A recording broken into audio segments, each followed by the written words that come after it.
truth with that, brothers and sisters. When Christopher Columbus came, so-called, to this land, didn't he find people here? Yeah. What people did he find here? We say it's the Indians, but they may have occupied, Gadites could have occupied that area where he landed. That didn't mean that all the rest of them, because it was all the 10 tribes, they were together. Remember, they had been over here for a long time before Columbus came over here. And of course, and he used the Apocrypha to find them. Yeah. This is a step-by-step on which way to go, and the narrow place of the Euphrates by the river is very, very descriptive. Very descriptive. Where the flood waters are high, and it's very difficult to pass over, but the Most High held it back and held it stay. You can find that area of the water. Look, the point of history is this, is that when Christopher Columbus was on the earth, he was a great explorer, whatever, a seeker, finding God's artifact or God's people, a deceiver, whatever. They talked about when they sailed on the oceans, that they would fall off the earth. They thought the earth was flat. That's where you're getting this flat earth stuff from, brothers and sisters. If you look over the ocean, it looks like it's flat. And so, and a lot, I believe, and this is us just applying our own, theory to it. We would have to be Christopher Columbus to really know, but they often gear towards or turn us towards the motive for his travels being to find out if the earth was round. But what we're saying is, even though that may have been his initial intention, we're not going to say that it never was. He was an explorer. He was definitely that. But we know that anyone, just like scientists or any other researcher, they always need to be funded because they don't have funds. The individuals who funded him, then we know for a fact, and it is documented, were the so-called, right now today, Zionists or the so-called Jewish-ish people, like the Jews, those who wanted to assume and usurp our identity. They paid for this trip, and their sole purpose was for him to ride this path, according to the Apocrypha, to find the chosen people. Brothers and sisters, in 70 A.D., Rome sacked Israel. Our people ran into Africa, right? And it started a time and a half of growth and prosperity in Africa. It wasn't immediately a slave trade. Right. We were in Africa. We were in there and we built up. We were there for a while. Right. African nations, they protected us. They watched over us too. Right. But then we made enemies too. Arab nations came there, found out where we were at, and told other people, and they had a hand in our leaders. And why wouldn't they? Because that's Ishmael. So my thing is, when we're saying Arab, let's also say the biblical reference to that, because that has been the trickery of our demise. Because when people change names, change languages, change translations, they tend to move, and you think that one is not associated with the other. So when we say Arab, we're really saying Ishmael. Okay. So we can understand why we had an enemy. Right, exactly. So, because we want to be clear now. Yeah. There is Edom, and the Edomites is more than just them as enemies of the nation of Israel. Absolutely. They came together, actually. Right. And when you look at 325 Nicaea, they were still together. They were still together. So what I'm saying now, in 70 A.D., right, this started all. Later on, we went into slavery. But when the Dark Ages arose, before the Dark Ages, Rome had failed. Here we go. Rome failed. It wasn't known as Rome no more. What happened? Judah, Israel ruled Europe. And that is so interesting that they call them the Dark Ages, because they pull the wool over our eyes. And investigate the Dark Ages, brothers and sisters. We have to, because if you go to school, they don't tell you. They skip over it. I specifically remembering as a child, not that I was a history buff, but I wasn't a dummy, and I made decent grades.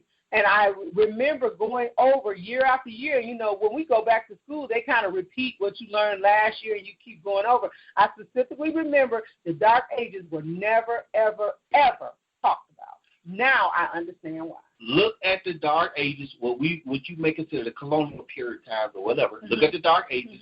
We ruled during the Dark Ages.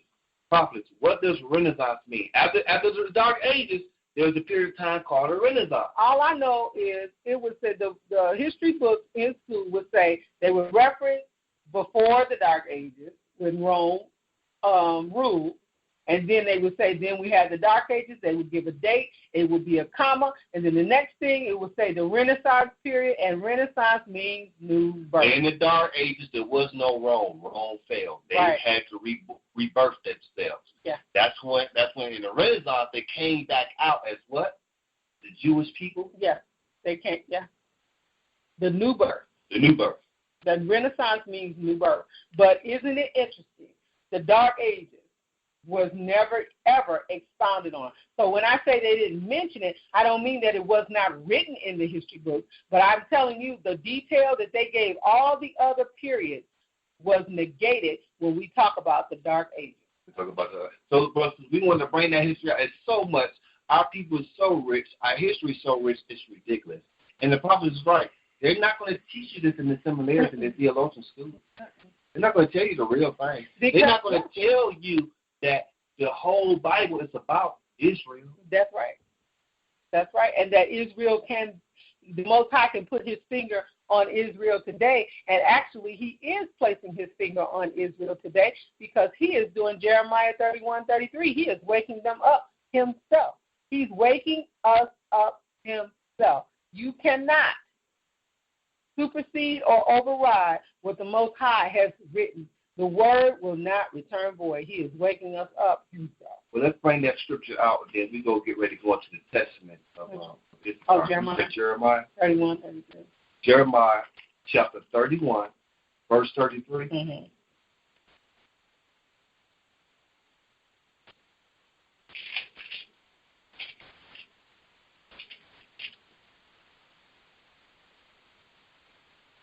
All right. Behold, the days come, saith the Lord, that I will make a new covenant with the house of Israel and with the house of Judah. Okay, stop it right there. Okay. That's everything. There is no other house because the houses was broken up, right? Mm-hmm. The house of Israel and the house of Judah. And that was Jeremiah 31:31. I'm sorry. But that's good. I started 31. I'm glad you started right there. That's what the Holy Spirit was saying. To start right there. Mm-hmm. The Lord said he's going to make a new covenant, right? Mm-hmm. Okay, keep going, Father. Verse 32, not according to the covenant that I made with their fathers in the day that I took them by the hand to bring them out of the land of Egypt or bondage, which my covenant they break. Okay, they break. We know what happened. Mm-hmm. Although I was an husband unto them, saith the Lord. Verse 33, but this shall be the covenant that I will make with the house of Israel. Okay, listen up now. Listen up. Here you go. Bring it out, prophet. After those days, saith the Lord, I will put my law in their inward part and write in their heart, and will be their God, or the Most High God, and they shall be my people. If the Most High is going to put in our inward parts now, in those days, the later days, the law, and write it in our hearts, why is the church telling you it's not about the law no more? The law is a part of the new covenant, right? Absolutely. And when we look at when we're looking at Genesis 49 and looking at, as we were reviewing today, looking at the tribes, specifically Judah, the law will not leave from between your feet. It is how you will be led, according to the verses in Genesis chapter 49. I believe it's verse 10. The law is everything. And even in looking at our references and how we're watching the 10 who were lost in their tribes, when they recognize in verse 42 of 2nd Ezra chapter 13 that they might keep their statutes, which they never kept in their own. When they turned back to the statutes and the laws that some say we should not pay attention to today, that's when the mighty hand of the Most High began to show them signs and hold back and stay the waters to keep them safe.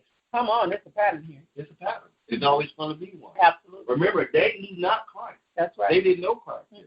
But they knew to go back to the law. That's right. They understood to turn back to them. And as soon as they decided in their hearts to do that and flee, the Most High carried them to a land where never man had dwelt, which makes sense. Because why would he want anyone to have tainted the land?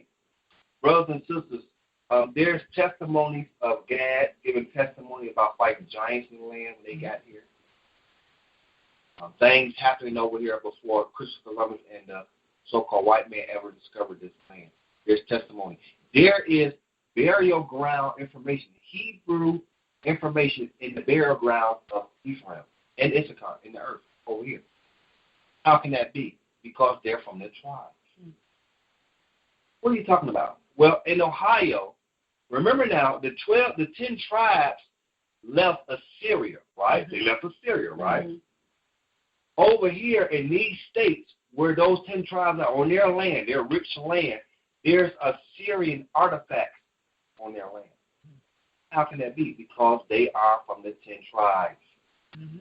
That's the only way it can be. Of course, you're going to find some Egyptian symbols over here. You're going to find Assyrian stuff because they are the people. They're ancient people, as are we. The truth is in the pudding. The prophet is getting ready to bring out a wonderful testament, brothers and sisters. I want you to take notes about this. Yeah. Issachar, the Testament of Issachar. We're going to the Testament of Issachar, and what's the title of this book? The fifth son of Jacob and Leah. The title of the book that we're reading from is the Testaments of the 12 Patriarchs. The Testament of the 12 Patriarchs. The 12 Patriarchs is Naphtali. These are real people. Not just the tribes. We're from that tribe of them. But these are real. There was a person named Naphtali, a person named Levi, a person named Judah. These are real people, brothers. Let's read the testament or the life story of Issachar. The copy of the words of Issachar. For he called his sons and said to them, Hearken, my children, to Issachar, your father. Give ear to the words of him who is beloved of the Lord. I was born the fifth son to Jacob, by way of hire for the mandrake. For Reuben, my brother, brought in mandrakes from the field, and Rachel met him and took them. And Reuben wept. And at his voice, Leah, my mother, came forth. Now these mandrakes were sweet-smelling apples, which were produced in the land of Haran, below a ravine of water. And Rachel said, I will not give them to thee, but they shall be to me instead of children, because she was unable to bear children. For the Lord hath despised me, and I have not borne children to Jacob. Now there were 2 apples, and Leah said to Rachel, Let it suffice thee that thou hast taken my husband. Wilt thou take these also? And Rachel said to her, Thou shalt have Jacob this night for the mandrakes of thy son. And Leah said to her, Jacob is mine, for I am the wife of his youth. But Rachel said, Boast not and vaunt not thyself, for he espoused me before thee. He sure did. Brothers and sisters, Jacob always desired Rebecca. That's right. I mean Rachel, not Rebecca. Yeah, he always desired Rachel. Okay? But it was a setup. Leah got him, right? Keep reading, brother. And for my sake he served our father 14 years. And had not craft increased on the earth, and the wickedness of men prospered, thou wouldst not know what would not now see the face of Jacob. Now, this is biblical history. This is the testament that's given to Issachar. Issachar telling his sons, okay? Right. He was the son of Jacob. He's giving testament. But this is biblical history. Jacob was tricked. Yeah. He served as a servant for 14 years. Right. And so that's where she's stating, and he is quoting, telling the story of his mom, and had not craft increased. So that craft is the trickery on the earth and the wickedness of men to prosper. Wicked of men prosper, that thou wouldst not now see the face of Jacob. Why? Because he was tricked. Jacob was tricked, and he thought he was receiving Rachel. And when morning came, it was Leah. And he told him in the Laban, that's who Laban, that's who the father was. He told him he had to wait and work the land an additional 7 years, for which Rachel, made right? 14 for Rachel. So that's what she's saying. He worked 14 years for me. So, had the trickery not gone on, I would be